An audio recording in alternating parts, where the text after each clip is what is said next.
Hello everyone, technical ज्ञान में आप लोगों का स्वागत है।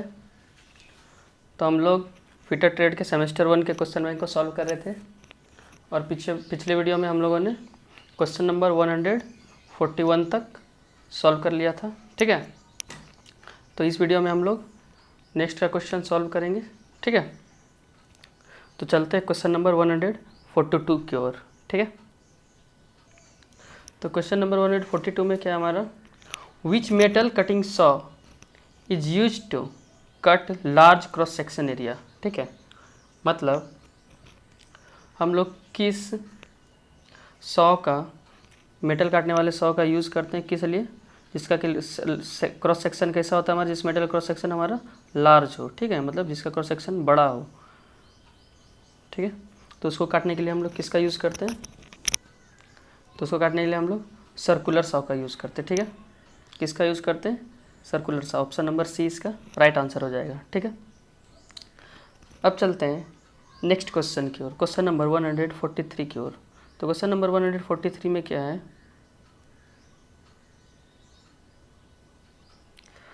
क्वेश्चन नंबर 143 में हमारा, why marking table are made up of cast iron. मतलब मार्किंग टेबल जो है हमारा, ठीक है, वो हमारा कास्ट आयरन का क्यों बना हुआ रहता है। ठीक, तो इसमें देखिए, इसमें क्या होता है कि ये अधिक कठोरता बनाए रखता है। ठीक है, ठीक है, जिससे कि हमारा मार्किंग करने में आसानी होता है और मार्किंग ऑफ टेबल में डिफॉर्मेशन नहीं आता है। ठीक है, तो इसका राइट आंसर क्या हो जाएगा, option number B, make more rigidity. ठीक है, ये क्या होता है, ज़्यादा रिजिड होता है। ठीक है, अब चलते हैं नेक्स्ट क्वेश्चन की ओर, क्वेश्चन नंबर 144 की ओर। तो क्वेश्चन नंबर 144 में क्या है हमारा, what is the name of gauge. इस गेज का क्या नाम है, तो ये हमारा क्या है, बेवल गेज है। ठीक है, तो ऑप्शन नंबर इसका राइट आंसर हो जाएगा। ठीक है, एंगल गेज ये नहीं है। ये देखिए, यूनिवर्सल बेवल गेज कैसा होता है, ये जो है ना नीचे एक ब्लेड, इसी तरह के एक ब्लेड हमारा ऊपर लगा हुआ होता है। ठीक है, तो ये हमारा क्या हो जाता है, यूनिवर्सल बेवल गेज। ठीक है, और ये इससे मतलब यूनिवर्सल बेवल गेज से ज़्यादा एक्यूरेट होता है। ठीक है, अब चलते हैं नेक्स्ट क्वेश्चन की ओर, क्वेश्चन नंबर 145 की ओर। तो क्वेश्चन नंबर 145 में है, which file is use to manufacturing die and moulds. ठीक है, मतलब किस फाइल का उपयोग डाई और मोल्ड के निर्माण के लिए किया जाता है। तो हम लोग इसमें किसका उपयोग करते हैं, रोटरी फाइल का। ठीक है, तो इसका राइट आंसर क्या हो जाएगा, ऑप्शन नंबर ए, रोटरी फाइल। ठीक है, ये देखिए हमारा इधर रोटरी फाइल बना हुआ है, ये हमारा क्या है, रोटरी फाइल है। ठीक है, तो इसका यूज़ कहाँ करते हैं हम लोग, यहाँ देखिए, this files are available with round shank. इसका सैंक कैसा होता है, राउंड होता है। ठीक है, they are driven by special machine with a portable motor and flexible shaft. ये किसके सहारे से यूज़ किया जाता है, मशीन के सहारे से, जिसमें क्या रहता है, पोर्टेबल मोटर लगा हुआ रहता है और फ्लेक्सिबल शाफ्ट रहता है। ठीक है, these are used in die sinking and mould making work. ये किस में यूज होता है हमारा, डाई सिंकिंग में। ठीक है, डाई एंड मोल्ड वर्क में हमारा यूज़ होता है कौन सा फाइल, रोटरी फाइल। ठीक है, अब चलते हैं हम लोग क्वेश्चन की ओर। ठीक है, तो इसका आंसर हो जाएगा ए, रोटरी फाइल। अब चलते हैं नेक्स्ट क्वेश्चन की ओर, क्वेश्चन नंबर 146 की ओर। तो क्वेश्चन नंबर 146 में क्या हमारा, what is the method of removing metal chips clogged between teeth of files. ठीक है, मतलब फाइल के टीथ के बीच में जो हमारा मेटल फंस जाता है, ठीक है, तो उसको हम लोग कैसे निकालते हैं, क्या मेथड है। ठीक है, तो उसके लिए हम लोग कॉपर स्ट्रिप्स का यूज़ करते हैं उसको निकालने के लिए। तो इसका राइट आंसर हो जाएगा option number C, copper strips. ठीक है, अब चलते हैं नेक्स्ट क्वेश्चन की ओर, क्वेश्चन नंबर 147 की ओर। तो क्वेश्चन नंबर 147 में क्या हमारा, which file is use for holding small work that requires filing और ड्रिलिंग। ठीक, मतलब छोटे छोटे कार्य जिसमें कि हम लोग को फाइलिंग करना हो, ड्रिलिंग करना हो। ठीक है, इस ऑपरेशन को करने के लिए, मतलब फाइलिंग और ड्रिलिंग करने के लिए जॉब को पकड़ने के लिए कौन सा वाइस का हम लोग उपयोग करते हैं, ठीक है। तो इसके लिए हम लोग टूल मेकर्स वाइस का उपयोग करते हैं, ठीक है। तो इसका राइट आंसर हो जाएगा ऑप्शन नंबर डी, ठीक है। अब देखिए पिन वाइस का उपयोग कहाँ करते हैं हम लोग, पिन या सुई को पकड़ने के लिए करते हैं पिन वाइस का, पाइप वाइस का हॉलो सिलिंड्रिकल जॉब को पकड़ने के लिए या फिर पाइप को पकड़ने के लिए, ठीक है। और ये हमारा हैंड वाइस का यूज़ कहाँ करते हैं, छोटे छोटे डायमीटर वाले जॉब को पकड़ने के लिए, ठीक है। तो इसका राइट आंसर क्या हो जाएगा, option number D, tool makers vice, ठीक है। मतलब छोटे जॉब में अगर हमको क्या करना है, ड्रिलिंग करना है या फिर फाइलिंग करना है, तो उसको पकड़ने के लिए हम लोग किसका यूज़ करेंगे, टूल मेकर्स वाइस का, ठीक है। अब चलते हैं नेक्स्ट क्वेश्चन की ओर, क्वेश्चन नंबर 148 की ओर। तो क्वेश्चन नंबर 148 में है, which hacksaw blade is used for cutting along curved line, ठीक है। मतलब बोल रहा है कि हमारा कर्व लाइन है, तो उस कर्व लाइन पे काटने के लिए, मतलब कर्व कट करने के लिए हम लोग कौन से हेक्सा ब्लेड का यूज़ करेंगे, ठीक है। जैसे कि ये हमारा क्या है, एक जॉब है, ठीक है। इस पे हमारा इस प्रकार से कर्व इसको काट के निकालना है, ठीक है। तो इसके लिए हम लोग कौन सा ब्लेड का यूज़ करेंगे, तो इसके लिए हम लोग फ्लेक्सिबल ब्लेड का यूज़ करेंगे। ब्लेड फ्लेक्सिबल होगा तभी तो वो हमारा किसी भी डायरेक्शन में झुक के काट सकता है, ठीक है। इसका राइट आंसर हो जाएगा option number C, flexible blade, ठीक है। अब चलते हैं नेक्स्ट क्वेश्चन की ओर, क्वेश्चन नंबर 149 की ओर। तो क्वेश्चन नंबर 149 में क्या हमारा, which chisel is use for cutting keyway, मतलब कीवे काटने के लिए हम लोग किस चीजल का प्रयोग करते हैं। तो ये क्वेश्चन बहुत बार रिपीट हो चुका है, तो इसका राइट आंसर हो जाएगा हमारा question number B, cross cut chisel. इसके हम लोग क्रॉस कट चीजल से क्या करते हैं, कीवे काटते हैं, ठीक है। डायमंड पॉइंट से कॉर्नरिंग करते हैं किसी भी कॉर्नर में, कॉर्नरिंग से चिप हटाने के लिए, कॉर्नर से चिप हटाने के लिए किसका यूज़ करते हैं, डायमंड पॉइंट का, ठीक है। और फ्लैट चीजल का फ्लैट सतह से मेटल को रिमूव करने के लिए, ठीक है। अब चलते हैं नेक्स्ट क्वेश्चन की ओर, क्वेश्चन नंबर 150। तो क्वेश्चन नंबर 150 में क्या है, name the part marked x in hammer. हथौड़े में जो ये पार्ट है जिसको कि एक्स से चिन्हित किया गया है, इसका नाम क्या है। तो ये हमारा क्या है, ये हमारा पिन है, ऑप्शन नंबर ए, ठीक है। इसका राइट आंसर हो जाएगा। फेस हमारा कौन सा है, ये वाला हमारा फेस है, ठीक है। और चीक कौन सा है, ये चीक है जिसपे जो कि हार्ड एंड टेम्पर नहीं किया रहता है, ठीक है। और चीक पे ही हथौड़े का वजन लिखा हुआ रहता है, ठीक है। और आई होल का है हमारा, ये रहा हमारा आई होल, ठीक है, जिसमें कि हमारा ये लकड़ी का हैंडल लगता है, ठीक है। अब चलते हैं नेक्स्ट क्वेश्चन की ओर, क्वेश्चन नंबर 151 की ओर। तो क्वेश्चन नंबर 151 में बोल रहा है, what is the purpose of crowning on the cutting edge of chisel, मतलब छेनी के धार पर क्रॉनिंग का उद्देश्य क्या है। पहले देखिए क्रॉनिंग क्या होता है, ठीक है। जैसे कि ये हमारा छेनी हो गया, ठीक है, ये छेनी हो गया हमारा, और यहाँ पे इतना हमारा क्या बना है, धार बना है, ठीक है। ये हमारा टॉप व्यू है। अब इसको फ्रंट व्यू से देखते हैं, ये जैसे धार है, ठीक है। और ये सामने से कैसे दिखता है, इस प्रकार से, ठीक है, इस प्रकार से दिखता है, ठीक है, इधर मतलब। और साइड से देखेंगे तो हमको कैसे दिखेगा, इस प्रकार से दिखेगा, ठीक, इस प्रकार से दिखेगा। तो ये जो होता है, मतलब ये हमारा चीजल का धार कुछ इस प्रकार से होता है।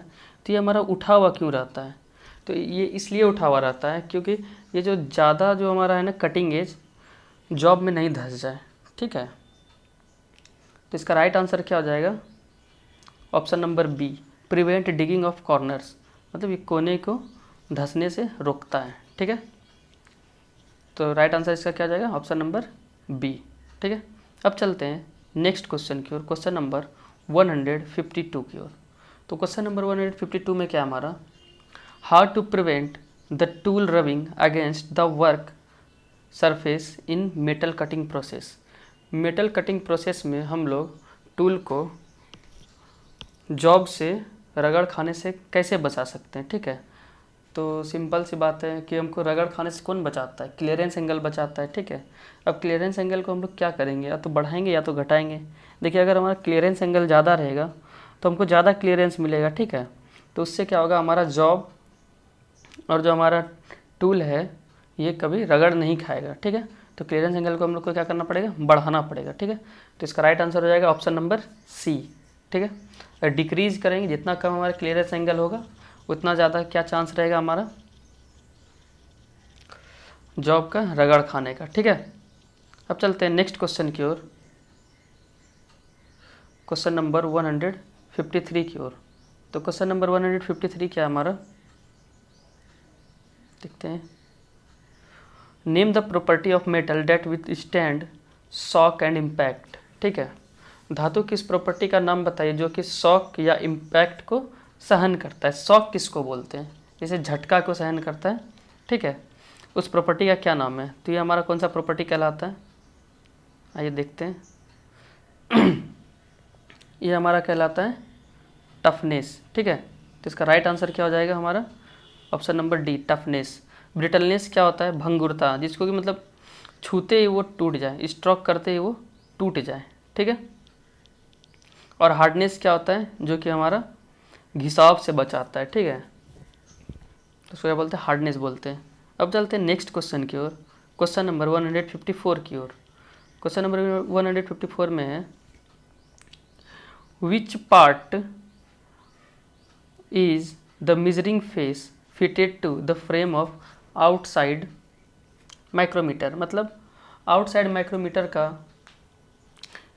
ठीक है, आउटसाइड माइक्रो सॉरी कौन सा पार्ट मेजरिंग फेस है जो कि बाहरी माइक्रोमीटर के फ्रेम से फिट होता है। मतलब माइक्रोमीटर का कौन सा मेजरिंग फेस फ्रेम के साथ फिट रहता है, ठीक है। तो देखिए माइक्रोमीटर में दो मेजरिंग फेस होता है, ठीक है। आउटसाइड माइक्रोमीटर में दो मेजरिंग फेस होता है, एक हमारा इधर रहता है स्पिंडल, ठीक है, और इधर रहता है एनव्हील, ठीक है। और ये हमारा क्या होता है, ये फ्रेम होता है। तो फ्रेम से हमारा कौन सा अटैच रहता है, ये एनव्हील अटैच रहता है, ठीक है। तो इसका राइट आंसर क्या हो जाएगा ऑप्शन नंबर ए, ठीक। अब चलते हैं नेक्स्ट क्वेश्चन की ओर, क्वेश्चन नंबर 155 की ओर। क्वेश्चन नंबर 155 में है, what is the name of the micrometer, ठीक है। इस माइक्रोमीटर का क्या नाम है, तो ये हमारा डेप्थ माइक्रोमीटर है, जो कि हमारा गहराई मापने में मदद करता है, ठीक है। इसे हम गहराई का माप लेते हैं, ठीक है। अब चलते हैं नेक्स्ट क्वेश्चन की ओर, क्वेश्चन नंबर 156 की ओर। तो क्वेश्चन नंबर 156 में है, how the drill chucks are held on the machine spindle. ये one of the most important question है, ठीक है। ये ऐसा क्वेश्चन है जो कि अगर आपका 100 टेक्निकल एग्ज़ाम हो रहा है ना, तो उसमें 80 टेक्निकल एग्ज़ाम में ये क्वेश्चन पूछा ही जाएगा, ठीक है। तो इसको आप लोग नोट कर लीजिए, ठीक है, या फिर टिक कर लीजिए, वेरी वेरी इंपॉर्टेंट क्वेश्चन, ठीक है। इस बार ALP में भी ये वाला क्वेश्चन पूछा गया था, ठीक है। इवन जब आप टेस्ट भी दीजिएगा तो आपको मैक्सिमम प्रीवियस ईयर वाले में ये वाला क्वेश्चन मिल जाएगा, ठीक है। तो इसका राइट आंसर हो जाएगा option number A, by arbor. क्या होता है कि ड्रिल चक जो है हमारा मशीन स्पिंडल के आर्बर में जाके फिट होता है, ठीक है। इसका राइट आंसर क्या हो जाएगा, आर्बर हो जाएगा। ये सॉकेट और स्लीव ये क्या है, ये हमारा ड्रिल होल्डिंग डिवाइस है। जैसे कि हमारा लेथ में चक होता है ना, जो जॉब को पकड़ता है, लेकिन इसमें ये सॉकेट और स्लीव क्या होता है, ये हमारा किसको पकड़ता है, ये ड्रिल बीट को पकड़ता है, ठीक है। अब देखिए ड्रिल बीट, ये स्लीव क्या होता है, स्लीव होता है कि जिसमें हम लोग, जैसे हमारा कम डायमीटर का जॉब है, ठीक है, और हमारा ड्रिल बीट का जो हमारा ये आर्बर है उसका डायमीटर बड़ा है, तो इसमें हम लोग क्या करते हैं, स्लीव का प्रयोग करते हैं, ठीक है। स्लीव हमारा मोर स्टेपर, स्लीव पे हमारा मोर स्टेपर रहता है, ठीक है, जो कि ऑटोमेटिक फिट हो जाता है। तो इसमें छोटा डायमीटर वाले ड्रिल बिट को फिट करने के लिए हम लोग किसका यूज़ करते हैं, स्लीव का यूज़ करते हैं, ठीक है। अब चलते हैं नेक्स्ट क्वेश्चन की ओर, क्वेश्चन नंबर 157 की ओर। तो क्वेश्चन नंबर 157 में क्या है, which drilling machine the machine spindle is move toward और अवे फ्रॉम द कॉलम। किस ड्रिलिंग मशीन में जो स्पिंडल हेड है ड्रिल मशीन का, वो क्या करता है, कॉलम की ओर जाता है और कॉलम से दूर जाता है।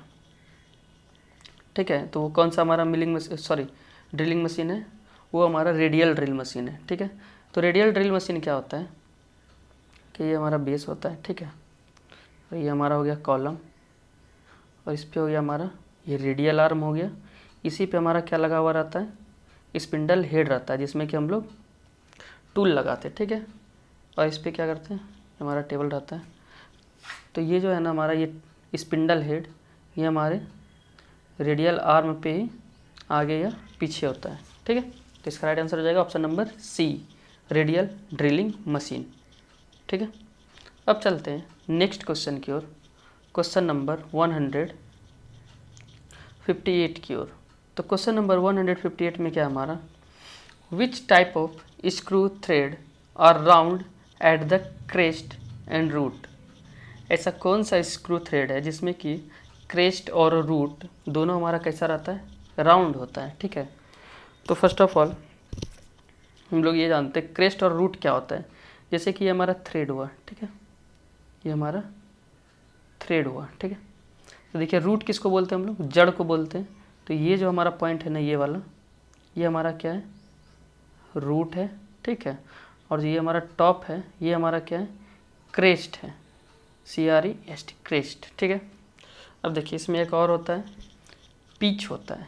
ठीक है, तो पिच क्या होता है, ये दो क्रेस्ट के बीच की दूरी या फिर दो रूट के बीच की दूरी को हम लोग क्या बोलते हैं, पिच बोलते हैं। ठीक है, क्या होता है हमारा, पिच होता है। ठीक है, अब देखिए डेप्थ क्या होता है, डेप्थ होता है हमारा, देखिए एक सेकंड, जैसे कि ये हमारा क्या है, ये रूट है और ये हमारा क्रेस्ट है। यहाँ से एक रेफरेंस लाइन लिए इसके सीधे में। ठीक है, और यहाँ से जो हमारा परपेंडिकुलर डिस्टेंस होता है, ये हमारा क्या कहलाता है, ये हमारा डेप्थ कहलाता है, डेप्थ ऑफ थ्रेड। ठीक है, इतना बात समझ में आ गया आप लोग को। तब चलिए, तो इसका राइट आंसर क्या हो जाएगा, ये देख लेते हैं हम लोग। तो इसका राइट आंसर हो जाएगा हमारा BSW थ्रेड। ठीक है, ऑप्शन नंबर सी इसका राइट आंसर हो जाएगा। ठीक है, ये देखिए हमारा ये क्या है, BSW थ्रेड है। ठीक है, इसमें देख सकते हैं इसका रूट, ये देखिए ये भी राउंड है और ये भी राउंड है। ठीक है, अब देखिए इसमें क्या होता है, this thread is gradually being replaced by isometric thread. ये किसका मॉडिफिकेशन है, आइसोमेट्रिक थ्रेड का मॉडिफिकेशन रूप है। ठीक है, however the application of this thread is still being continued in A limited manner, particularly in production of spare parts and repair works। तो इसका हम लोग कहाँ यूज़ करते हैं, ठीक है, तो इसका प्रोडक्शन पार्ट के, स्पेयर के प्रोडक्शन में करते हैं। ठीक है, स्पेयर पार्ट के प्रोडक्शन में और रिपेयर वर्क्स में इसका यूज़ करते हैं। ठीक है, अब आगे देखिए आगे क्या है, आगे हमारा this threads have 55 degree angle. इसका कितना एंगल होता है, 55 डिग्री एंगल होता है। ये भी पूछा जाता है एग्जाम में कि BSW थ्रेड का आप एंगल बताइए, तो इसका 55 डिग्री एंगल होता है। ठीक है, and rounded at the crest and root, rounded at the crest and root. ठीक है, these are definite number of threads per inch for a particular diameter. मतलब इसमें डिफिनिट निश्चित नंबर रहता है। ठीक है, कितने इंच में कितना हमारा रहेगा, कितना टीथ रहेगा, तो इसमें निश्चित थ्रेड रहता है। ठीक है, अब देखिए जिसको हम लोग क्या कहते हैं, TPI, थ्रेड पर इंच बोलते हैं। ठीक है, या फिर TPI भी होता है जिसको कि बोलते हैं टूथ पर इंच। ठीक है, वो हमारा होता है फाइल में। ठीक है, अब देखिए this thread are designated by the diameter in inches followed by the abbreviation. देखिए ऐसे इसको डिज़ाइन किया जाता है। ठीक है, इसका डिजिनेशन इसी तरह होता है। ठीक है, इंच में। ठीक है, जैसे कि 1 इंच, हाफ इंच BSW। ठीक है, अब चलते हैं क्वेश्चन की ओर।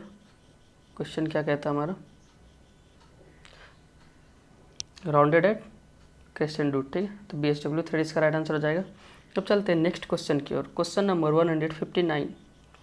क्वेश्चन नंबर 159 में क्या है, what is the name of tap wrench. Tap wrench. Tap wrench क्या होता है? टैप रेंच होता है जिसमें कि हम लोग टैप को लगा के क्या करते हैं, जिसमें कि हम लोग टैप को पकड़ते हैं और टैपिंग करते हैं, ठीक है। टैप क्या होता है? जिससे कि हम लोग इंटरनल थ्रेडिंग करते हैं, ठीक है। उस टूल का नाम क्या है? टैप है, ठीक है। और ये टैप रेंच हम लोग को किस यूज में आता है?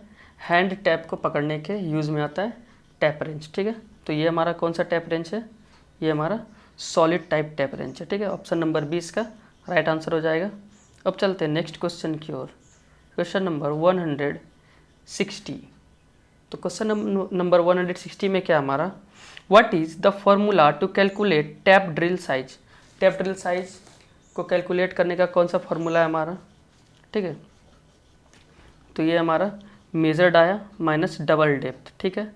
या फिर एक और जनरल फार्मूला होता है, ठीक है, मेजर डाया माइनस पीच, ठीक है, पीच, इससे हम लोग का निकल जाता है, ठीक है। लेकिन इसमें वो ऑप्शन है नहीं, तो इसका राइट आंसर हो जाएगा हमारा ऑप्शन नंबर ए, ठीक है। अब आप लोग पूछिए कि डेप्थ कैसे निकालेंगे। तो ये डिपेंड करता है कि हमारा कौन सा थ्रेड पूछा गया है, ठीक है। सभी थ्रेड के डेप्थ का निकालने के लिए अलग अलग फार्मूला होता है, ठीक है। लेकिन मुख्यतः आपका कौन सा पूछा जाता है? मीट्रिक थ्रेड का पूछा जाता है, ठीक है।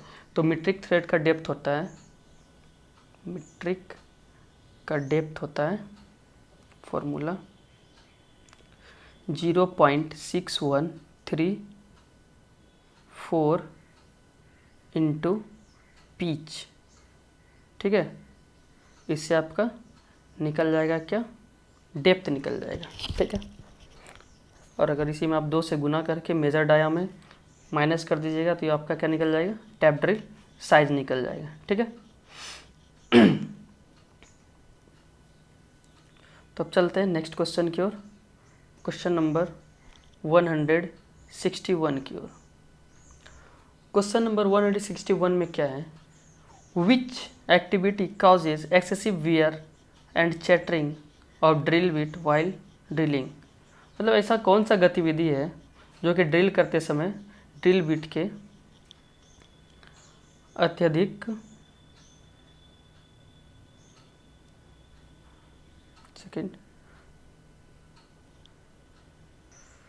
अत्यधिक घिसना और आवाज़ करने का कारण बनता है, ठीक है। तो इसमें क्या होता है, अगर आप ज़्यादा फास्ट फीड दीजिएगा तो उसमें क्या हो जाएगा, आपका टूल टूट सकता है, ठीक है।